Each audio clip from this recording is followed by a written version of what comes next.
Today, I have the distinct pleasure of introducing to you Larry NAMER. Now, a lot of people know who you are, but just in case you don't, Larry is the founder of 𝗓𝗓𝗡𝗏𝑚𝑒𝑛𝑡 TV, as well as many other networks.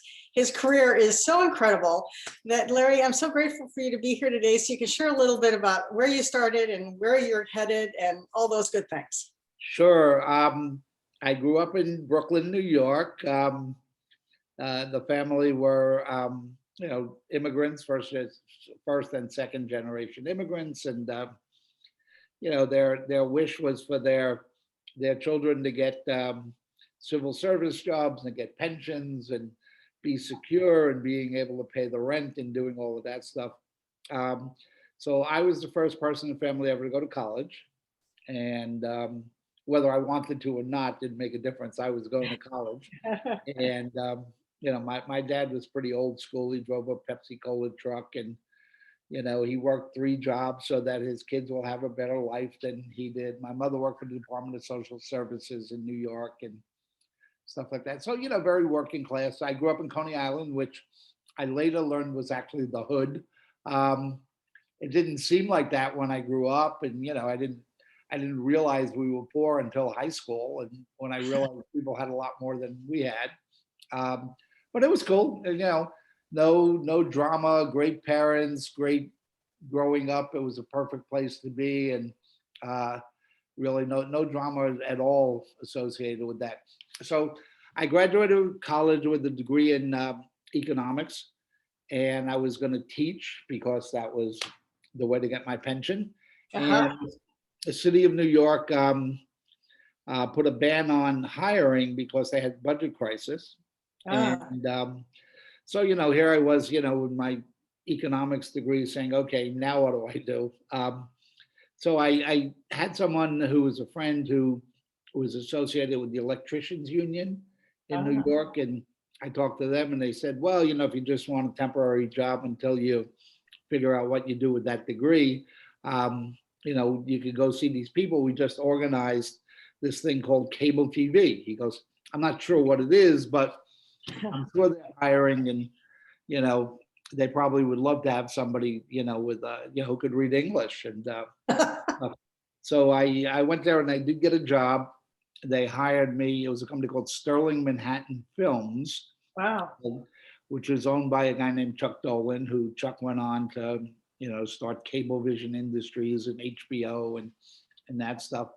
But at first it was just this small little operation in Manhattan. And they hired me. I wasn't the underground splicer. I was the assistant underground splicer. Oh, okay. So they paid me $90 a week, and my job was 8:30 in the morning, go under the streets of New York with the cockroaches and the rats, and basically hand the tools to the splicer, who probably was making $120 a week at that. Oh man! At that time. So I did that, and I really became fascinated with the technology, and I would read the instruction books and all of that stuff there, and really began to dig into what the implications of this new thing, cable TV, could be. And there was a lot to be said in being in the right place at the right time. So I kind of rose through the ranks. So I became a splicer, then a construction tech, and then a service tech, and doing all of that. And then Time Inc. bought the company. Time Incorporated at that time was a kind of a printing company. They were publishing. They had nothing to do with media, but they had made this decision to become a media company over 10 years. So it was a great place to be then. And somebody in HR said, hey, there's some guy that knows all that stuff they do under the ground there, So they kind of recruited me to move from the union side into the management side of the business. And, for me, when I was in the union, it was great because I actually, because I know how to read contracts and do all that stuff, I actually became the vice chairman of the cable TV division of electrical workers. Oh, boy. So at the ripe old age of 23, I was a union organizer. Wow. But then, then I moved into management, and I started out being the head of service and installation, and then construction and engineering. And then kind of became then I became director of operations. So all of the technical ops in Manhattan reported to me. And it was kind of weird being 25 and having 300 people reporting to me, all of which were older. Yes. So that was a strange dynamic. And then kind of a little bit later, they promoted me once again to becoming the director of corporate development. And it was to think of the new uses of that cable TV wire, other than just bringing entertainment into the home. Uh-huh. And that's where, I started, this is pre-internet, getting into transmitting, fax machine from one to another, uptown to downtown, and remote medical diagnostics and all this kind of stuff. So that was kind of my last 2 years there. And, it was a great place to be because we started little things like home box office. Oh, yeah. One day, this guy named Jerry Levin walked in and says, hey, there's this new thing, satellites, and we're going to do movies and we're going to send them all over the country and people will pay for us. And we kind of went, really? But, he was right, So we started home box office. We bought a big company out of Denver called ATC, which was at that point was the #1 cable company in the country. So very quickly we went from being Manhattan Cable to being the biggest cable entity in the country, and that's later been absorbed by some others. And so that's kind of it. And then what happened, kind of like 1980, the big cities began to realize that cable TV was something that they all needed if they were going to be competitive cities. So they started issuing cable franchises. And all across the country, every country was trying to bring cable into, every city was trying to bring cable in. And just for aesthetic purposes, they didn't want it to be like hanging on telephone poles. They wanted it to all go underground so that the city would look nicer. Well, I was fortunate enough in that there really was only one person in the country who knew how to build underground cable systems, and that was me. So there was a company that got awarded the franchise for Los Angeles for the San Fernando Valley, which at that point was going to be the largest single cable system, two-way interactive system built in the country, and they needed someone who knew how to build underground. So here I am, 30 years old, and somebody offers me 4 times what I'm making in New York and stuff like that. And, I'm a Brooklyn, New York guy, and I wasn't looking to move, but, they offered me 4 times what I was getting paid. They rented Liberace's house for me, which was at that point, Oh, boy. Entertainment Tonight, and they gave me a car with a phone in it. And so they basically made me an offer I couldn't refuse. So I moved to LA and built as vice president general manager of Valley Cable, which again later was absorbed by some others. And that's where I really, for the first time, got involved in the finance side of the business. Because of Manhattan Cable, there was someone else who did that, and programming. I never had programming. So those things now, everything fell under me. They essentially gave me 2 pieces of paper. One said, here's the franchise from the city of LA, here's what you got to build. And here's the banking information for Toronto Dominion Bank, who's going to give you the money. See ya. And they went back to Canada, and I'm like, okay. Oh, my God. So we had to kind of figure it out and stuff. But I have great programming people and stuff. And sometimes it's better not to know what you can and can't do, because we just did the craziest stuff. And Forbes magazine kind of caught on and wrote this whole article that we're the model of what cable TV is going to be in the future and stuff like that. So, we were the national model for cable programming. We won some Emmy Awards and ACE Awards and stuff like that. And again, a lot of it just had to do because I didn't know any better. So somebody gave me an idea that sounded good. I went, yeah, cool, let's do it. So were you having the time of your life at this point? Yeah, I was. But, one of the things, that kind of led to some of my later stuff was I was building the 61 channel cable system. And at that time, there weren't 61 channels. The NTV had just started and CNN had just started, but I had a lot of extra channels, and you didn't want to leave them blank. So we just get character generators, which would put text on the screen, and we would do the school lunch channel, the city council channel, the lost pet channel, all of that stuff there. But, as being a Brooklyn kid moving out to LA, everybody I know, my neighbors and everything, they're all going to movie premieres and parties. And I'm like, oh, this is really cool. I want to go. And they go, well, you're in the utility business. I go, no, I want to be in the media business. I want to be in the entertainment side. So I just realized that, the only time I ever saw a movie trailer was when I was already in the movies. I said, that's kind of backwards. I mean, isn't the idea to show it to me when I'm in my house, so I want to go to the movies? And when I talked to people at the studios, they said, well, the cost for doing it is really high. We can't afford the 2 minutes. So I said, you know what? Give me the movie trailers. I'll hire someone. We'll edit them together. But I want to get invited to all those parties. And they said, yeah, sure, if you do that. So we just literally put them up there. And when we started doing audience research, what's your favorite channel? They go, well, I love MTV, I love ESPN, and I love that trailer channel. And I'm going, wait a second.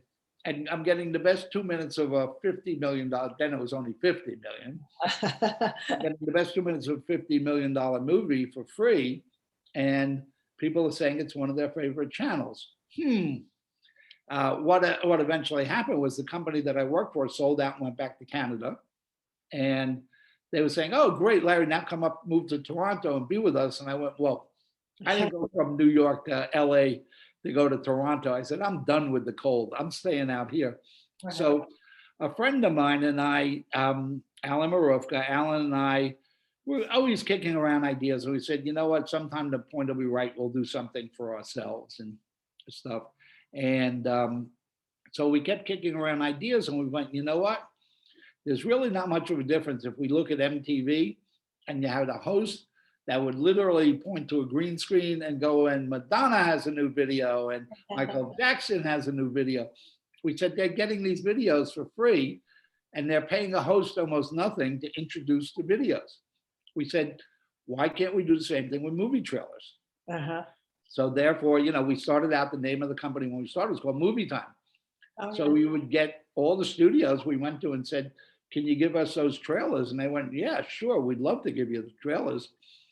And then we went back to them and said, well, what if we, you don't start marketing a movie till like the week before it opens. I said, don't you really want to market it way before so you kind of build anticipation like any product? And they went, yeah, but it's really expensive. And that's when Alan and I said, okay, we got a plan here. So we wrote a business plan for, what became E. Wow. And we had the hardest time getting money because everybody said, well, this sounds like a good idea, but you're not Rupert Murdoch, you're not Ted Turner, you're not Time Warner, you can't just start a TV network. People don't wake up and start TV networks. And we just weren't smart enough to listen to them. So we just kept pursuing it until eventually we met a guy, Alan met a guy on a plane who was somehow associated with Warner. And he said, this is great, I love it. When are you starting? And Alan said, well, we're not. So he said, I know somebody you need to go talk to. So Alan and I went to New York and we talked to this guy named Jeffrey Pollack who worked for a bond house that just started investment banking.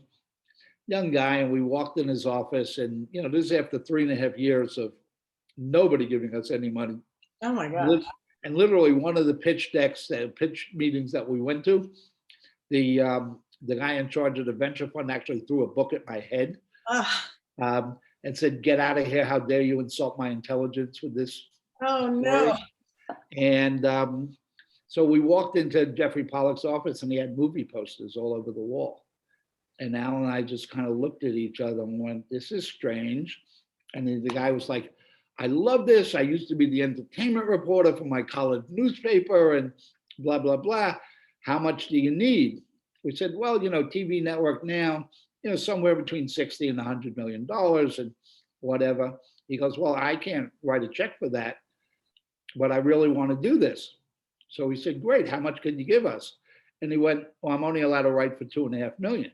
I went, you can't start a TV network for $2.5 million, And he's going, look, that's all I'm allowed to sign for. And Al and I just said, you know what? We're going to figure this out. We're going to make it work. So we took the $2.5 million and we I had a friend who was teaching radio, television, film at University of Texas in Austin. And I called him up and said, Brian, do you have any kids that need intern jobs? And he said, yeah, we have a bunch I could send you for the summer. And we said, great. We literally rented apartments and bought mattresses. And Wow. so E started with 11 employees and 31 interns.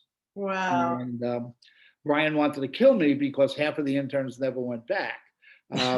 They started out at the beginning of the summer, they were an intern.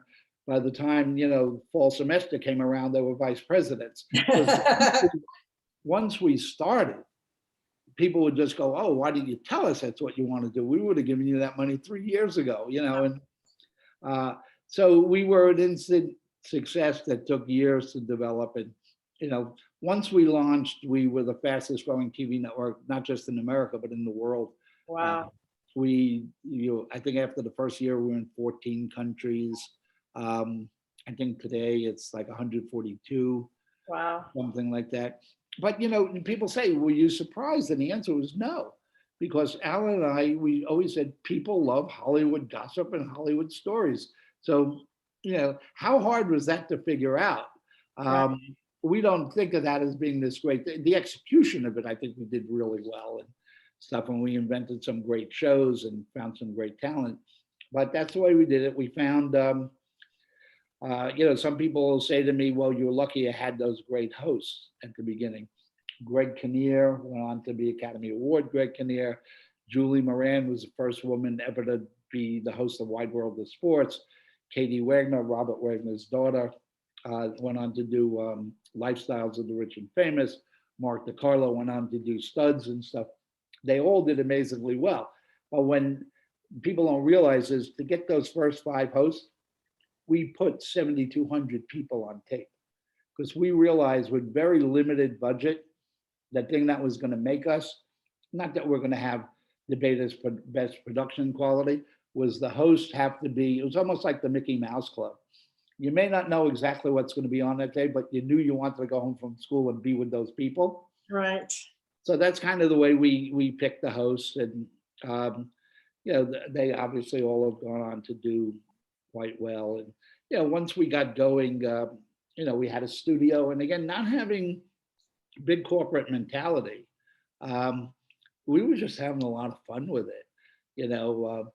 The Wayans brothers, before they really became big, would come in and go, I go, what are you doing now? And they go, nothing. I go, well, let's go in the theater. Why don't you host for an hour? And we would literally just go and turn the lights and the cameras on and people would do stuff. And the audience loved it because it was clearly pirate. It was clearly we were taking them into a world that they've never seen before. We weren't Entertainment Tonight where you got 10 seconds on a movie. I mean, we were doing stuff. The first Academy Awards that we ever covered, we became very famous for red carpet. But the first time we ever covered it, we were denied press credentials. They said, movie club, what do you know? We don't know who you guys are. We're not giving you a spot on the carpet. So what did we do? We climbed over the fence and snuck in, and we were filming until the security caught us and threw us out. But people loved it. They were going, that was amazing, and stuff like that. And so, then, you take a show that was the first real breakthrough, which was Talk Soup. Uh-huh. And, there's an example. We didn't have money.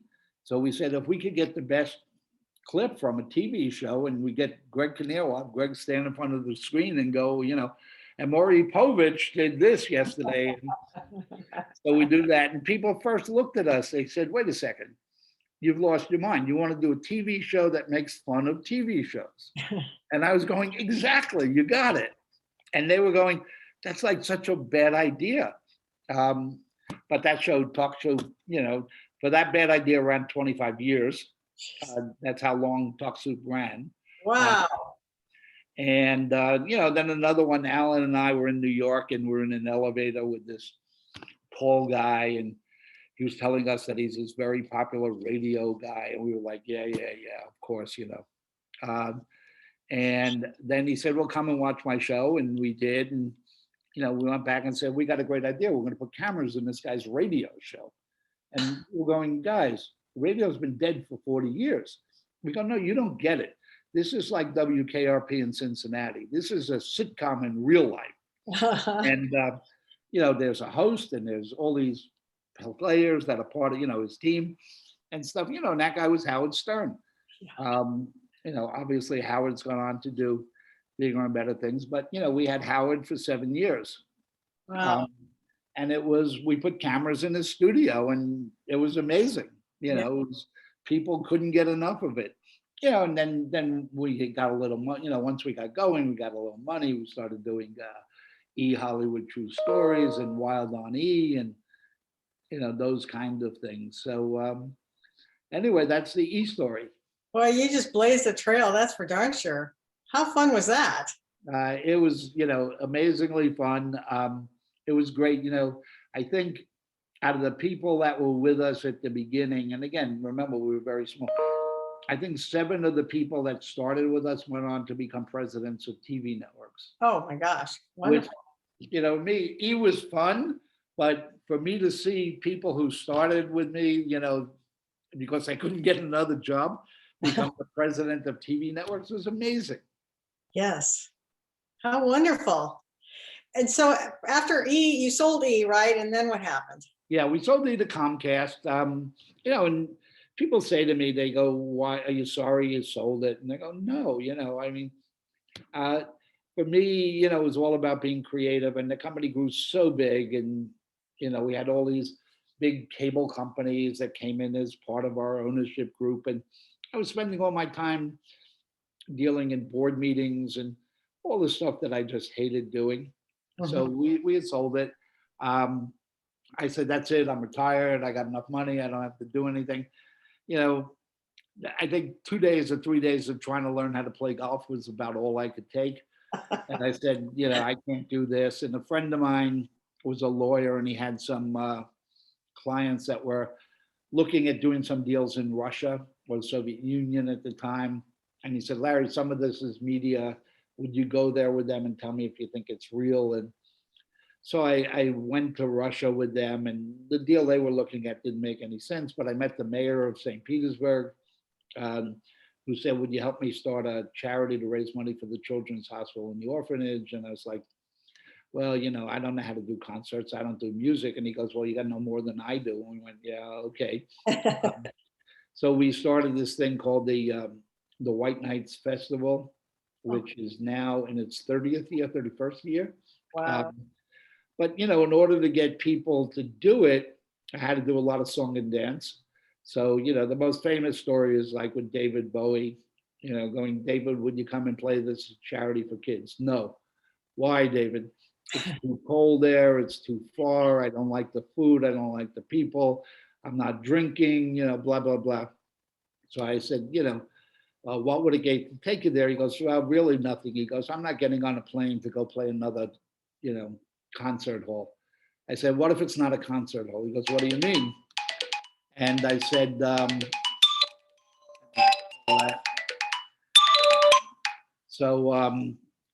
said, well, what if I build the stage? There's a fort right outside of St. Petersburg where all the czars are buried. It's this historical place. Wow. I said, what if I build a stage over the graves and I let you dance on the graves of the czars? And David went, yeah, sure. If you could do that, then yeah, I'll do it. He just thought, there's no way that ever was going to happen. But I went back to the mayor of St. Petersburg. I go, look, I had to promise Bowie he could dance on the graves of the czars. So he goes, yeah, whatever. He goes, but I need like electricity and stage, I need all this stuff. He goes, just go tell the vice mayor that I said it's okay to do whatever you need. Well, the vice mayor was a guy named Vladimir Putin. Wow. Like I say, sometimes you just need to be in the right place at the right time. So, Putin and I, worked on getting this thing done in the festival. He grew up in St. Petersburg, so that was his hometown. So I was lucky in that I was never seen as the Western carpetbagger, just coming in there to make a quick thing. I was helping the kids in the city that he grew up in. So, then I brought a soap opera there called Santa Barbara, because I just knew that people were going to love that. People needed mindless entertainment. I mean, they were going through food shortages and economic stuff and Oh, political turmoil. I just said they need like a departure. So what better than a soap opera to take you to a place that, uh, that nobody's ever seen. And that show, so Santa Barbara became the #1 TV show in Russia for 10 years, 5 days a week. It wow. was a phenomenon. When we started, we were getting 80% audience share. 8 out of every television sets that were on watching that show. Wow. And so anyway, so, we continued to do the White Nights Festival. And when Putin ended up, obviously going high up the ladder, he realized that if there's really going to create a consumer economy there, you got to bring in the goods that people actually want to buy, Mhm. not, Soviet gray suits.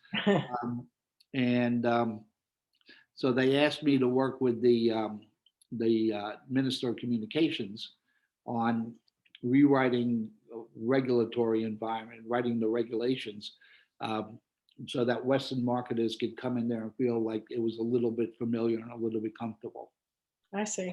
for them.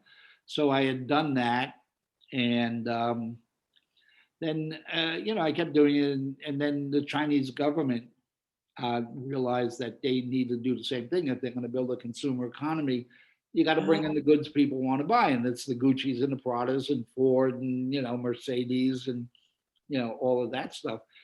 And they loved the Russian model. They went to the Russians, and the Russians said, no, no, no, no, this guy in LA did it for us. Here, call him. Wow.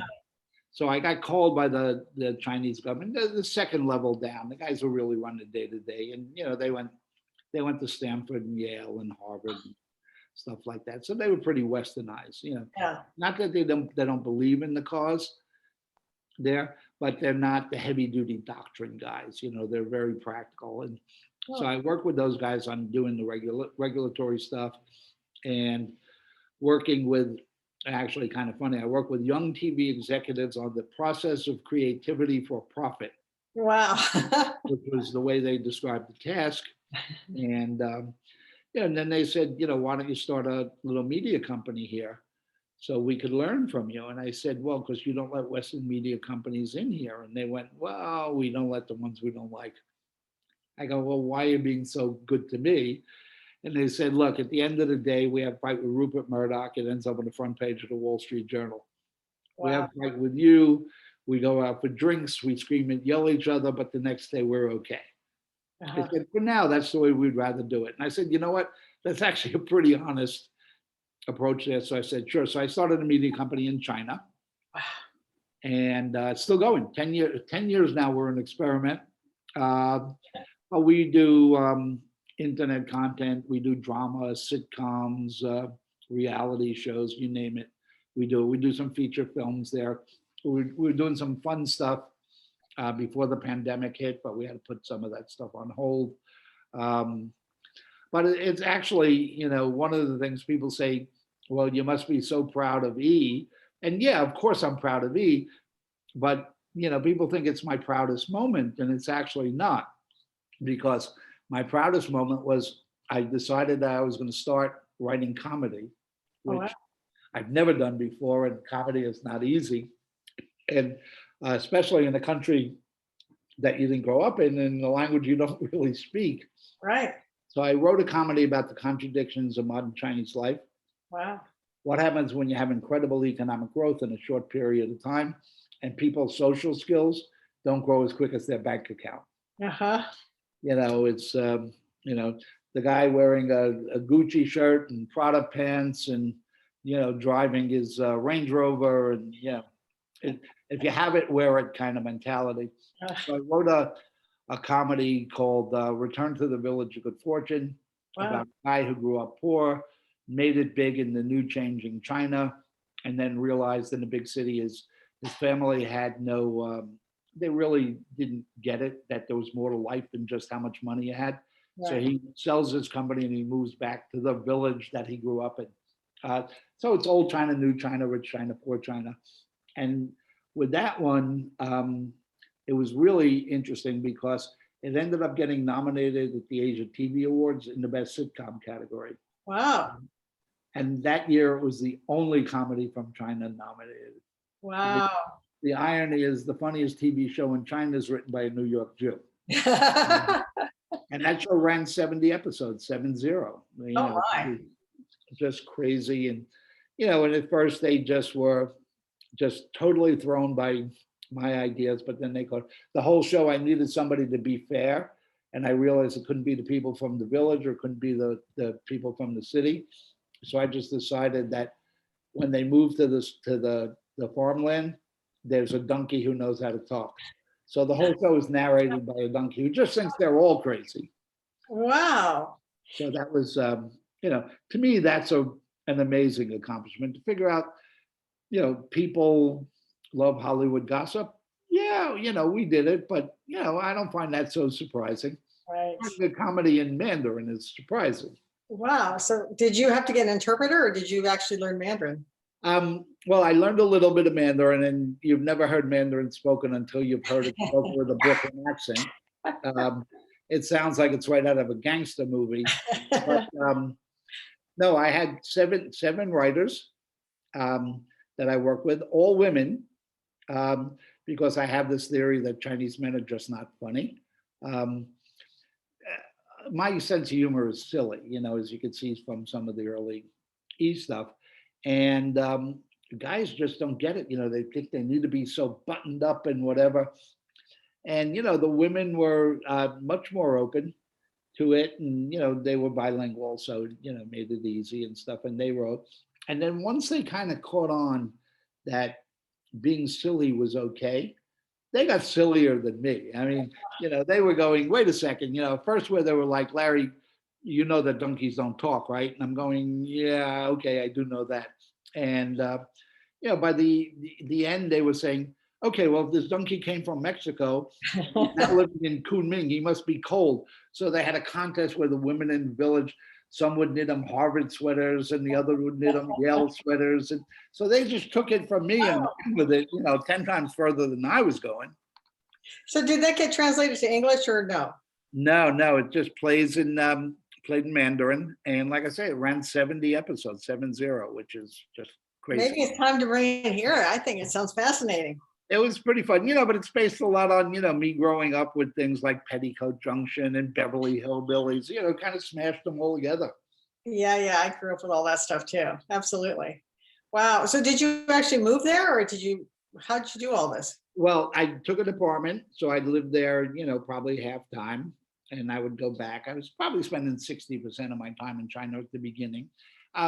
As we built the team, and quite honestly, they became better at doing stuff in China than I ever could be, because they were from there. Right. So I kind of lessened it to being like 75 US, 25% China. And up until the pandemic, I kind of stayed with that. But then when the pandemic came, that, you know, kind of stuff we were shooting travel shows and, you know, around the world and in Mandarin and stuff, and you couldn't do that anymore. So, you know, I just decided that I had to choose between the apartment in New York or the house with the swimming pool in California. So I chose California. Good choice. Yeah, which thank God, you know, given how long it went on. Oh yeah. Smart choice. So now what? Now what are you going to do now that things seem to be clearing up? Well, I mean, I still have the China stuff, which I'm doing, but in my downtime here in the US, I helped start two companies. One is called Beauty Queen, Queen with a K, not a Q. And people involved, one is Mr. D. Mr. D was the branding guy behind the Ed Hardy brand. Oh, okay. Which I'm amazed by. Anybody could take an ugly skull and turn it into a $2 billion company. I thought it was amazing. Right. He also helped do the branding for NARS Cosmetics, which eventually was sold. Again, $2 billion. And clothing designer named Richie Rich, Richie did Heatherette, and he dressed Madonna and Gaga, and Oh yeah, yeah, yeah.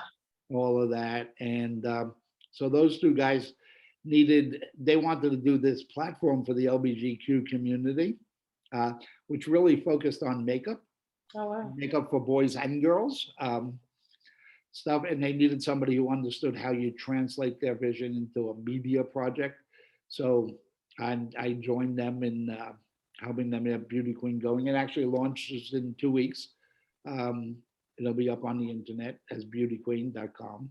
And then the other one was that I spend a lot of time on. It's called Fanvestor, FANVESTOR, fanvestor.com.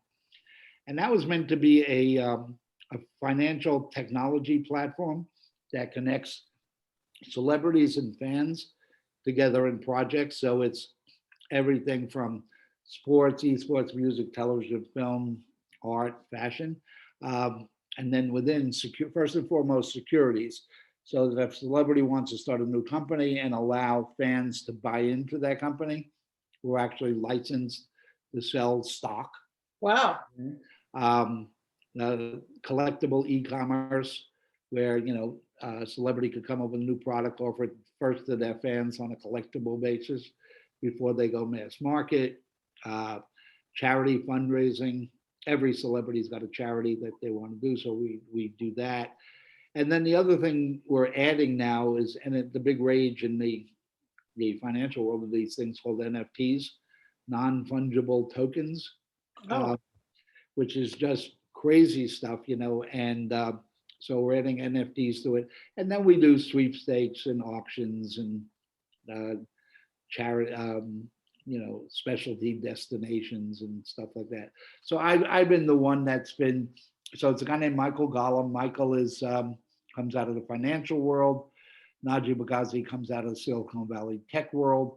But what they were really missing was someone who understood the media world, and what I call the food chain.